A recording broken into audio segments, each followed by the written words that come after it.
तो लाइक जरूर कर देना। तो गाइस अभी बात कर लेते हैं हमारी फर्स्ट टिप की, जो कि joystick is equal to recoil. जी गाइस आपने बिल्कुल सही सुना। मेरे को पता है थोड़े से कंफ्यूज जरूर हो गए कि यार joystick is equal to recoil कैसे हो सकता है। तो मैं यहाँ पर आपको दिखा देता हूँ कि कैसे ये चीज होती है, कैसे जॉयस्टिक को खींच के रखने से आपकी डेजर्टिकल रिकॉइल करती है। तो देखो गाइस अगर आप जॉयस्टिक को खींच के रखते हो तो जो आपका एम है ना वो ऑलरेडी बड़ा हो जाता है, यानी कि फायर करने से पहले ही अगर एम बड़ा हो जाएगा तो सिंपल सी बात है गन बहुत ही ज्यादा रिकॉइल होगी, जिसकी वजह से जो आपका एम है वो एनिमी के हेड पे लॉक नहीं होगा और एनिमी के चेस्ट पे या फिर पैरों पे बहुत ही गंदा वाला चिपक जाएगा। ठीक है, तो कैसे सिंपल सी बात है, आपको जॉयस्टिक पे टच नहीं करना है जब भी आप फायर बटन को ड्रैग कर रहे हो तब। ठीक है, यहाँ पर आप देख सकते हो मैं आपको एग्जांपल भी दिखा रहा हूँ। मैं जॉयस्टिक को बिल्कुल भी टच नहीं कर रहा हूँ जब भी मैं फायर बटन को ड्रैग दे रहा हूँ। ठीक है, तो यही सेम चीज आपको भी करनी है। तो कैसे अभी बात कर लेते हैं हमारी सेकंड टिप की, जो कि एमिंग फॉर हेडलॉक। जी कैसे ये टिप ना बहुत ही ज्यादा इंपॉर्टेंट टिप है, क्योंकि यार ऑब्वियसली बात है अगर आपको एम को एनिमी के हेड पे लॉक करना है तो आपको पता होना चाहिए कि यार एम को आखिर किधर सेट करना है। ठीक है, और उसी के साथ साथ जो बाकी के यूट्यूबर्स द्वारा आपके दिमाग में बेफालतू की चीजें डाली गई है उसको भी आपको निकालना पड़ेगा। तो देखो यार बहुत सारे बंदे लोग ये बोले कि आपको एम को इतना नीचे रखना है या फिर एम को ना इतना ऊपर रख देना है एनिमी की बॉडी से। ठीक है, और बोलते हैं ऐसे एम प्लेसमेंट करने से आपके 1 टेप हेडशॉट ज्यादा लगेंगे। वाह भाई वाह यार, एक बार ना तालियां हो जानी चाहिए ऐसे बंदों के लिए। वैसे यार मैं आपको बता देता हूँ ये ना महा बकवास है।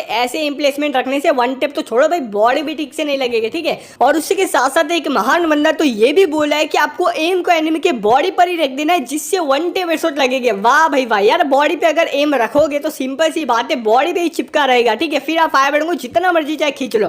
तो देखो मैं आपको बता देता आपको एम को किधर रखना है। आपको रखना है एम को एनिमी की बॉडी से लेफ्ट साइड की ओर थोड़ा सा दूर रखना है। अभी देखो यार एम को रेड रखो या फिर व्हाइट रखो उससे बिल्कुल भी फर्क नहीं पड़ता, थोड़ा सा ऊपर नीचे होगा फिर भी चलेगा, लेकिन जस्ट एनिमी की बॉडी से लेफ्ट साइड की ओर एम को रखना है। खास करके क्लोज रेंज और मिड रेंज के लिए ये चीज बेस्ट है। ठीक है, तो यार अभी मैं आपको बता देता हूँ लॉन्ग रेंज के अंदर आपको थोड़ा सा डिफरेंट एम प्लेसमेंट करना पड़ेगा। देखो यार जब भी बंदा लॉन्ग रेंज में होता है तब आपको एम को ना जस्ट थोड़ा सा नीचे की ओर रखना है। जैसे लेफ्ट राइट आपको फर्क नहीं पड़ेगा, लेकिन जस्ट आपको एम को थोड़ा सा नीचे की ओर रखना है। और उसी के साथ साथ जो आपका एम है वो भी रेड होना चाहिए लॉन्ग रेंज डिस्टेंस के अंदर। जी यार बेसिकली देखो मैं आपको बता देता हूँ क्लोज रेंज के अंदर आप एम चाहे रेड रखो व्हाइट रखो उससे फर्क नहीं पड़ेगा, लेकिन लॉन्ग रेंज के अंदर आपको एम को रेड ही रखना पड़ेगा। तो कैसे अभी बात कर लेते हैं हमारी थर्ड टिप की, जो कि परफेक्ट ड्रैग ट्रिक। तो कैसे ये टिप ना बहुत ही ज्यादा इंपॉर्टेंट टिप है, क्योंकि यार कौन सी सिचुएशन के अंदर आपको फायर बटन को कौन सी टेक्निक से ड्रैग देना है इस चीज का आपको नॉलेज होना बहुत ही ज्यादा जरूरी है, तभी जाके आप एम को ना एनिमी के हेड पे प्रॉपर्ली लॉक कर पाओगे। ठीक है, तो देखो कैसे फायर बटन को ड्रैग देने की सबसे बेस्ट 2 टेक्निक है। पहली टेक्निक है रोटेशन ड्रैग, दूसरी टेक्निक है straight drag. Rotation drag technique में जस्ट आपको फायर बटन को थोड़ा सा घुमाव देके एनिमी के हेड की तरफ खींच के लेके जाना होता है, और स्ट्रेट ड्रैग के अंदर आपको नॉर्मली फायर बटन को सीधा ही एनिमी के हेड की तरफ लेके जाना है। ठीक है, तो देखो कैसे कौन सी सिचुएशन के अंदर आपको फायर बटन को ड्रैग देने की कौन सी टेक्निक को यूज करना है उसी पे डिपेंड करता है आपका एम का एनिमी के हेड पे लॉक होना। और ये चीज मैं आपको बता देता हूँ कि कौन सी सिचुएशन के अंदर आपको फायर बटन को ड्रैग देने की कौन सी टेक्निक को यूज करना है। तो देखो कैसे अगर बंदा क्लोज रेंज या फिर मिड रेंज के अंदर है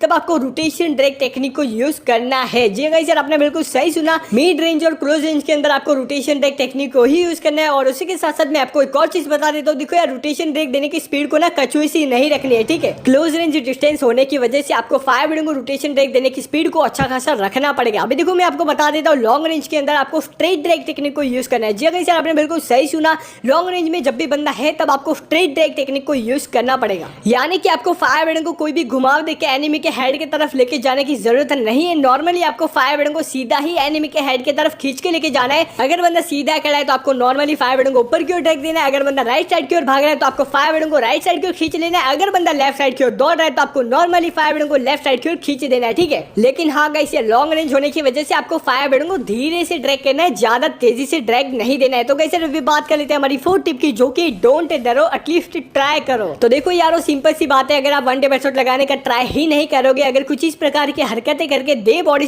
शॉट मारोगे तो सिंपल सी बात है जो आपका एम है वो कभी भी एनिमी के हेड पर लॉक नहीं हो पाएगा। तो कैसे एम को एनिमी के हेड पर लॉक करने के लिए और चट्टाकेदार से 1 टेप हेडशॉट चिपकाने के लिए यही सारी टिप्स को फॉलो कीजिए। तो बस कैसे रही हमारे वीडियो को लाइक कर दो, वीडियो को डिसलाइक कर दो।